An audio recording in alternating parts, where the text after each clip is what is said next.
I gripped the small metal key in my pocket so hard it dug into my palm. Elliot's presence in the study felt like a suffocating cloud. He was no longer the son I remembered. He was a shark circling a scent of blood. He stepped closer to the desk, his eyes fixed on the ruined book. "You always were too smart for your own good, Mother," he said, his voice dropping the facade of concern. "Dad was weak. He held on to secrets that could have made us kings." "Your father wasn't weak, Elliot. He was honest," I replied, staring him down. I could feel the weight of the letter under the blotter, Roger's final warning echoing in my mind. Elliot reached out to grab the book, but I pulled it away, slamming it shut. The dust from the old pages swirled in the lamplight. "This isn't about money for you, is it? It's about power. You've sold your soul to the very people your father spent his life trying to stop." Elliot laughed, a cold and hollow sound. "Soul in Boston? Don't be naive. This city runs on the favors Dad kept locked away. That watch key opens a box that contains names, dates, and account numbers. With that information, I don't just win cases, I own the people who decide them." He moved around the desk, cornering me against the bookshelf. "Give me the key, Mom. Don't make this difficult. I don't want to hurt you, but I will if I have to get it." I realized then that my son was capable of anything. The boy I had taught to read, the boy I had tucked into bed, was gone. In his place was a monster forged in greed. I looked at the window, calculating the distance. If I could get to the garden, I could reach the neighbor's fence, but Elliot was faster. He grabbed my wrist, his grip like a vice. "Where is it?" "I know Abrams opened the watch. Did he give you the key or did he keep it for himself?" "Mr. Abrams knows nothing." I lied, ignoring the sharp pain in my arm. "He only fixed the gears. If there was a key, I haven't seen it." Elliot's eyes narrowed, searching my face for a tell. He pushed me back into the chair and started ransacking the desk drawers, throwing papers and pens across the room. He was desperate, and a desperate man is a dangerous one. I reached into my pocket, slowly sliding the key into the upholstery of the armchair. He turned back to me, frustrated. "You're lying. Dad wouldn't have left the book without a way to open the vault. If it's not in the desk, it's on you." He reached for my handbag, but I threw it across the room toward the fireplace. As he scrambled to grab it, I stood up and ran for the door. I didn't head for the stairs. I headed for Roger's private workshop in the basement. It was the only place in the house with a heavy steel deadbolt. I practically fell down the wooden stairs, my breath coming in ragged gasps. I reached the basement door just as I heard Elliot's heavy footsteps in the hallway above. I slammed the door and turned the bolt just as he threw his weight against it. The wood groaned, but the steel held. "Open the door, Mom!" he screamed, his voice distorted by rage. "You can't stay in there forever. I'll call the police and tell them you've had a breakdown." "Go ahead, Elliot, call them," I shouted back, my voice trembling. "Tell them why you're breaking down your mother's door. Tell them about the Swiss accounts and the vault." The hammering stopped for a moment. He knew he couldn't involve the authorities. Not yet. I looked around the workshop. It was filled with Roger's old accounting ledgers and a heavy iron safe in the corner. I realized the workshop wasn't just a place for taxes. It was the real nerve center. I turned on the overhead light. On the wall was a map of Boston with several locations marked in red ink. One of them was the old Merchants Bank, the one Mr. Abrams had mentioned. Beside the map was a photo of me and Roger on our wedding day. I noticed a small marking on the frame, the same code from the watch. I pulled the photo out and found a second film strip taped to the back. Roger had left a backup plan in case the watch was lost. I found an old light box and laid the film strip over it. The images were clearer this time. They showed ledger pages with Elliot's signature on several illegal transfers. He hadn't just been working with the developers. He had been stealing from the very families Roger was trying to protect. My own son was a thief and a traitor. I felt a wave of nausea, but I forced myself to focus. I needed to get this evidence to the right people before Elliot broke through. I found Roger's old rotary phone on the workbench. It was a separate line, one Elliot didn't know about. I dialed Mr. Abrams' private number. "Abrams, it's Prudence. He's here. He knows about the Milton book. I have more evidence transfers with his signature." Abrams' voice was urgent. "Stay where you are, Prudence. I've already contacted an old friend at the district attorney's office. They're on their way. Just keep that door locked." The thudding against the door started again, more rhythmic this time. Elliot was using a heavy tool, perhaps a sledgehammer from the garage. The hinges were starting to pull away from the frame. I looked at the iron safe. Roger had never given me the combination, but the code in the watch, the wedding anniversary, had worked before. I turned the dial. The 12th of June, 52. With a heavy clunk, the safe door swung open, revealing a mountain of original documents. Inside the safe were the real ledgers, the ones that proved the entire conspiracy. There were also letters from the victims' families who had lost their homes to the developers Elliot represented. Roger had been quietly buying back their debts using the money he kept for the criminals. He was a Robin Hood in an accountant's suit. I started stuffing the papers into an old briefcase, my hands shaking with a mix of fear and pride for my husband. The basement door finally gave way with a splintering crash. Elliot stepped into the room, covered in dust, holding a crowbar. He looked at the open safe and the briefcase in my hand. "So that's where it was. All that money, all that power, and you were going to give it back to those losers?" He stepped over a pile of broken wood, the crowbar swinging by his side. "Give it to me, Mom. This is my inheritance. This is what I'm owed." "You're owed nothing but a prison cell, Elliot," I said, backing away toward the small basement window. I could see the blue and red lights of police cars reflecting against the wet pavement outside. "The police are here. Mr. Abrams called them. It's over." Elliot froze, listening to the sirens getting closer. His face went through a dozen emotions: fear, anger, and finally, a cold, calculating desperation. He lunged at me, trying to grab the briefcase. I ducked behind the workbench, throwing a heavy jar of nails at his feet. He tripped, the crowbar clattering across the concrete floor. I scrambled toward the basement window, pushing it open with all my strength. It was a tight squeeze, but I managed to shove the briefcase through just as Elliot grabbed my ankle. "You're not going anywhere," he hissed, pulling me back down. But it was too late. The basement was suddenly filled with the blinding light of flashlights. "Police! Hands in the air!" a voice boomed from the stairs. Elliot let go of my leg and put his hands up, the arrogance finally draining from his face. He looked at me, his eyes full of a pathetic kind of pleading. "Mom, tell them it was a mistake. Tell them we were just arguing." I stood up, dusting off my sweater, and looked at the officers. "My son is a thief, and he's involved in the money laundering scandal. The evidence is in the briefcase outside." The officers led Elliot away in handcuffs. He didn't look back at me. I stood in the wreckage of Roger's workshop, feeling a strange sense of emptiness. The secret was out, the vault was open, and my family was shattered. But as I looked at the map on the wall and the wedding photo, I realized that Roger had done his part.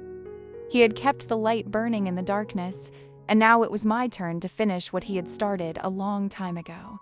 The following months were a blur of depositions, meetings with lawyers, and public scandals. The Vault Keeper story dominated the news. People were shocked to learn that a quiet accountant had been the key to the city's corruption. But the families Roger had helped began to come forward. They spoke of anonymous checks that saved their businesses and mysterious benefactors who paid their medical bills. Roger's legacy was being rewritten from criminal to hero. Elliot was charged with fraud, extortion, and tampering with an estate. His legal career was over, and a long prison sentence was inevitable. I visited him once, sitting behind a glass partition. He looked older, the sharpness replaced by a bitter resentment. "You chose a dead man over your own son," he said. I shook my head. No, Elliot. I chose the truth over a lie. Your father loved you, but he couldn't let you destroy innocent people. I used the remaining funds in the Swiss account, the portions that weren't tied to criminal activities, set up a scholarship in Roger's name.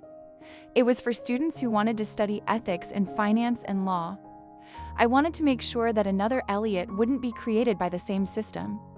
I became a regular at the local library again, not as a librarian, but as a mentor for young people. I told them that the most important thing you can own is your integrity. Mr. Abrams and I remained close friends. He helped me sort through the rest of Roger's vintage watch collection. We found more than just gears. We found a man's life story told in the ticking of old clocks.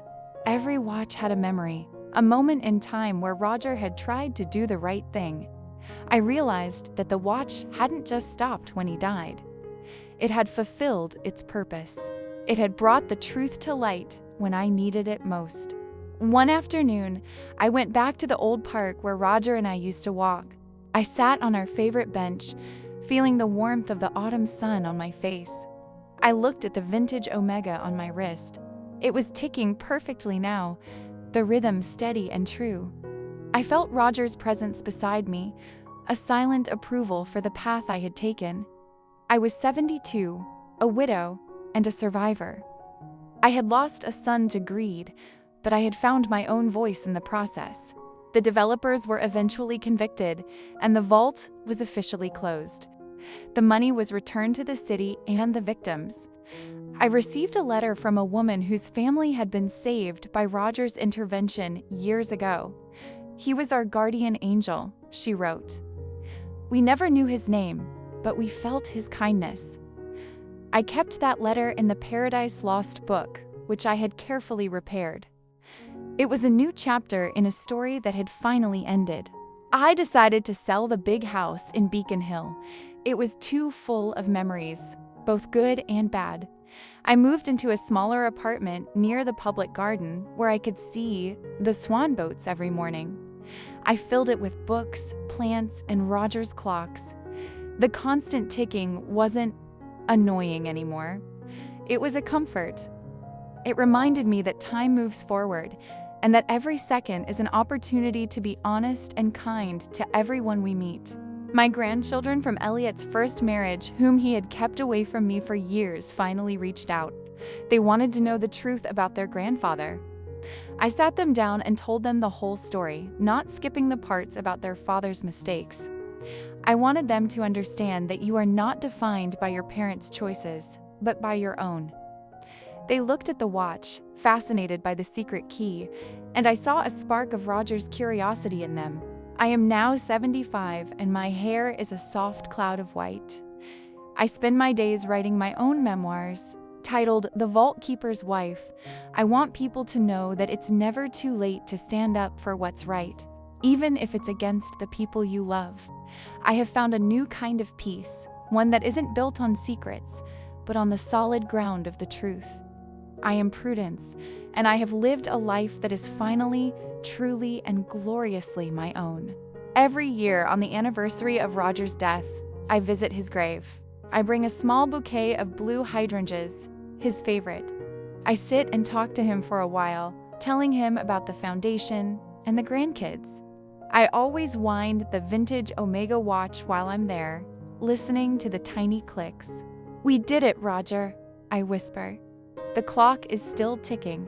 I feel a gentle breeze, like a soft pat on the shoulder, and I know he is listening. The city of Boston changed, as cities always do. New buildings went up, and old ones were torn down.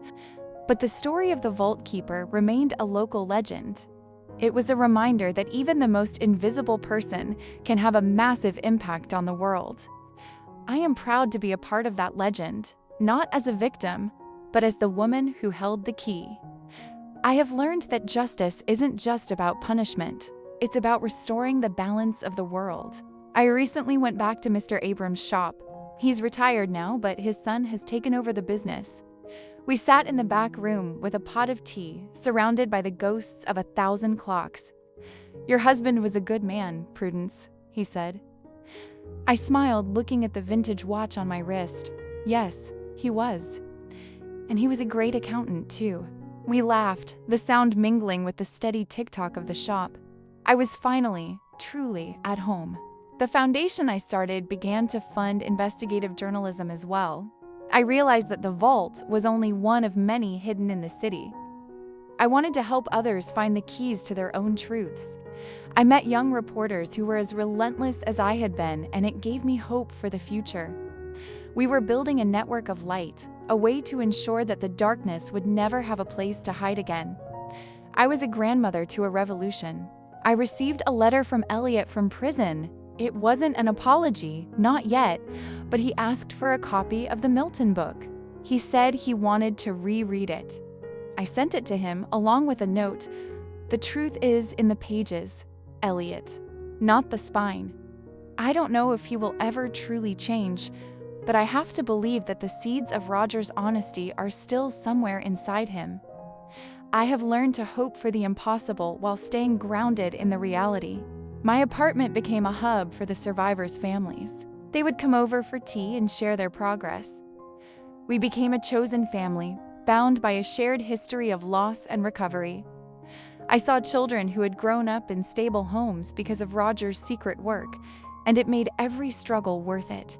I was no longer a lonely widow. I was the center of a vibrant, thriving community. I was a librarian of lives, and every story was beautiful. I took a trip to the Swiss Alps to visit the bank where the original vault was located. It was a cold, gray building, but the staff treated me with immense respect. They showed me the records of the transfers Roger had made to the victims' funds. Seeing it in black and white made it real in a way the letters hadn't. Roger had been a hero on a global scale, all while sitting at our kitchen table in Boston. I felt a deep, profound sense of pride. On the flight back, I looked out at the clouds and thought about how much my life had changed in just a few years. I had gone from a quiet retirement to the center of a major criminal investigation. I had lost my son, but gained a purpose. I realized that life doesn't stop at 70. It just enters a new phase. I was ready for whatever came next, knowing that I had the strength to handle it. I was Prudence, and I was a force to be reckoned with. I started a project to archive Roger's old ledgers for the Boston Historical Society. I wanted his methods, the way he tracked the money and protected the innocent, to be studied by future historians. He had invented a whole new way of fighting corruption from the inside. I spent my afternoons at the library, carefully cataloging the documents. It felt like I was back at work. But this time, the stakes were much higher, and the reward was much greater. I found a small hidden pocket in Roger's old briefcase that I had missed before. Inside was a single gold coin and a note for the Swan Boats, Prue. Love, R. It was a reminder that even in the middle of his secret war, he was always thinking of us. I took that coin and went to the public garden. I rode the swan boat for an hour, feeling the cool water and the gentle breeze. It was a simple joy, the kind Roger had fought so hard to protect. My grandchildren graduated from college last week. One of them, Sarah, graduated with honors in forensic accounting. She hugged me and whispered, "I'm going to keep the vault clean, Grandma." I felt a tear roll down my cheek, but it was a tear of joy. The legacy was safe. The ticking of the watch had passed to a new generation. I saw Roger in her eyes, that same steady determination to do the right thing. I knew then that our story would continue. I am 80 now, and my memory is like a long, winding river. I think about the night in the basement, the crash of the door, and the look on Elliot's face. I don't feel anger anymore, just a quiet sadness for what could have been. But then I think of the families, the scholarship, and the swan boats, and the sadness fades. I have lived a life of consequence. I have been a part of something larger than myself, and that is the greatest gift of all. The vintage Omega watch still keeps perfect time. I wind it every morning, a ritual that connects me to Roger and to the truth. I have become a symbol of resilience in the city, the watchmaker's widow who brought down the giants. But to myself, I am just Prudence, a woman who loved a man with a secret and had the courage to follow the ticking to the end. I am at peace with my past, my present, and the long, beautiful future ahead of me. The foundation expanded its reach to include digital security for activists. We realized that in the modern world, the vaults are now digital. I didn't understand much about the technology, but I understood the principles. Protect the evidence, protect the people, I told the young tech experts we hired. They looked at me with respect, calling me the original vault keeper. I laughed at the title, but I wore it with pride. The fight continues. I recently attended a ceremony where the city dedicated a plaque to Roger in the lobby of the new Justice Center. I stood there, surrounded by the people he had helped, and felt a deep sense of closure. The vault keeper was no longer a shadow. He was a part of the city's history. I looked at the plaque and smiled. Roger would have hated the attention, but he would have loved the results. He was a man of action, and his actions had changed everything. Elliot was released on parole last month. He came to see me at the apartment. He didn't ask for money or the key. He just sat on the sofa and looked at the clocks. I started a small bookkeeping business for nonprofits, he said quietly. I looked at him and saw a glimmer of the man Roger wanted him to be. It will take a long time to build trust, but for the first time in years, the silence between us wasn't heavy with lies. It was a beginning. I am 85 now, and I spend most of my time in the garden of my apartment building. I have a small patch of hydrangeas that I tend to every day. The manual work keeps my hands busy and my mind calm. I watch the birds and the people passing by, feeling a deep sense of connection to the world. I am no longer a player in the game, but a witness to the beauty of life. I am Gabrielle, I am Prudence, and I am a woman who has found her soul. My story's been turned into a documentary film. I was hesitant at first, but I realized it was another way to spread the truth. I watched the premiere in a theater full of people, and when the credits rolled, everyone stood up. I felt a wave of emotion wash over me. It wasn't about me. It was about the power of one person to make a difference. I looked at the vintage watch on my wrist and whispered, "We did it, Roger. Everyone knows the truth now." I am 90 years old now, and my body is tired, but my spirit is still as sharp as a watchmaker's needle. I spend my afternoons sitting by the window, watching the sunset over the Charles River. I feel a deep sense of gratitude for my life, for the love I shared with Roger, and for the strength I found in the darkness. I have lived a life of truth, and there is no greater reward than that. I am at peace with the world, and the world is at peace with me. My granddaughter Sarah is now a partner at a major ethical law firm. She visits me every Sunday, and we talk about her cases. She has the same passion for justice that I had, but with the tools of the modern world. I see the future in her, and it looks bright. The vault is no longer a secret place. It's a standard of integrity. I am so proud of her, and I know Roger is too. The legacy of the watch is in the best possible hands with her. I had a dream last night about the old house in Beacon Hill, but this time the basement wasn't a workshop or a lab. It was a library filled with all the books Roger and I loved. We were sitting there, drinking tea and reading Milton together. There were no secrets, no keys, and no fear. Just the two of us and the silence of a perfect afternoon. I woke up feeling a deep sense of joy. The shadows are finally gone, and only the light remains in my heart. I am sitting on the bench in the public garden, watching the swan boats glide across the water.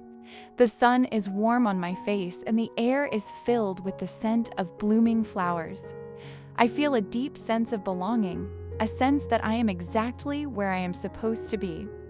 I am Prudence, a woman who lived a long and meaningful life. I have loved, I have lost, and I have fought for the truth. And in the end, that is all that matters in this beautiful world. The vintage Omega watch still ticks on my wrist. Its sound is like a heartbeat, a reminder that life goes on. I wind it one last time today, feeling the familiar tension of the spring. It's a sound of hope, a sound of resilience, and a sound of love. I am ready for the next chapter, whatever it may be. I am at peace, I am free, I am home. The story of the Vault Keeper is finished, but the ticking will never stop. It will echo forever in the hearts of those we saved. Looking back at that afternoon in Mr. Abrams' shop, I see that it was the moment I was reborn. Before that, I was a widow waiting for the end. After that, I was a woman with a mission. It's amazing how one small object, a key, a book, can change the course of a life. I'm thankful for the mystery, for the fear, and for the courage it took to solve it. It made me the woman I am today, and I wouldn't change a single second of that long journey. The scholarship fund has now helped over 500 students. I receive letters from them every year telling me about their careers and their commitment to ethics. It's a living monument to Roger, one that is far more powerful than any plaque or building. Every student who chooses the truth over a lie is a victory for our family. We have turned a dark secret into a beacon of light, and that is the greatest achievement of my life in this city.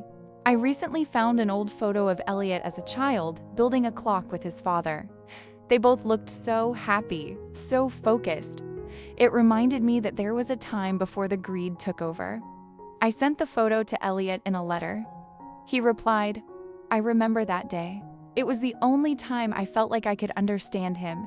It's a small step, but it's a step toward healing. I have learned that even the deepest wounds can eventually start to close with time." My apartment is filled with the sound of ticking clocks, but it's not a lonely sound. It's a symphony of lives well lived. Each clock represents a person we helped, a secret we uncovered, and a truth we told. I sit in my chair and listen to the rhythm, feeling a deep sense of connection to Roger and to the world. I am a part of a larger story, one that began long before I was born and will continue long after I am gone. I am a keeper of the time. I am 95 years old now, and my eyes are failing, but I can still feel the weight of the watch on my wrist and the warmth of the sun on my face. I spend my days in quiet reflection, thinking about the beauty of the world and the power of love. I have no fear of the end, for I have lived a life that was full of purpose. I am ready to join Roger in the great library in the sky, where there are no secrets and every book is open for everyone to read. My granddaughter Sarah brought her own daughter to visit me today. Her name is Prudence, after me. She is 5 years old with bright eyes and a curious mind. She pointed to the vintage watch and asked, "Does it tell secrets, Great-Grandma?" I smiled and took it off, placing it in her small hand. "It tells the most important secret of all, Prudence. It tells you that the truth is the only thing that lasts." She listened to the ticking, her face full of wonder. The city of Boston is quiet tonight. The snow is falling softly outside my window, covering the streets in a blanket of white.